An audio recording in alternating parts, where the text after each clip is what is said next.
Hello guys, last వీడియోలో అయితే మనం తిరుమల పైకి వచ్చేసాం కదా. ఇప్పుడైతే మేమైతే రూమ్ కోసం ఇంకా లైన్లో నిల్చున్నాం అనమాట. కొంతసేపటికి మాకైతే రూమ్ దొరికింది. ఆ తర్వాత ఇంకా మళ్ళీ మనకి టోకెన్ ఇస్తారనమాట. మనం కొంతసేపు వెయిట్ చేయాల్సి వస్తుంది. ఒక 2 hours 1.5 hour అలా పడుతుంది.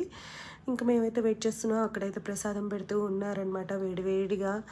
ఇంకా మేమైతే ఆకలిస్తూ ఉన్నింది మార్నింగ్ కదా. ఇంకా అది తీసుకొని తింటూ ఉన్నాం అనమాట. మీకు ఎంతమందికి తిరుపతిలో పెట్టే ప్రసాదం ఇష్టమో నాకైతే కమెంట్స్లో షేర్ చేయండి. ఇంక ఇప్పుడు మాకైతే రూమ్ అలాట్ అయిందనమాట. సో మేము ఇంకా అక్కడికి నడిచి వెళ్ళాము. అండ్ ఇంకా వెంటనే రెడీ అయిపోయి మళ్ళీ ఇంకా అక్కడ ఫ్రీ బస్ ఉంటాయి కదా, అవి మా రూమ్ దగ్గర కాటేజెస్ దగ్గరే వచ్చాయన్నమాట. అయితే ఎక్కేసి ఇప్పుడు మళ్ళీ మనము సుపతం దగ్గరికి వెళ్ళాలన్నమాట. ఎందుకంటే మాకు శాస్త్ర దీపాలంకరణోత్సవం సేవ దొరికింది కదా. ఇంకా అక్కడ సుపతం దగ్గర వెళ్ళి మనం ఫస్ట్ ఈ ఫోన్స్ ఇవన్నీ ఇచ్చేసుకొని రెడీగా ఉండొచ్చు అనమాట. ఎస్టీ మండపం అని ఉంటుంది దీపాలంకారంది, అక్కడ వెళ్ళైతే మనం ఉండాలి.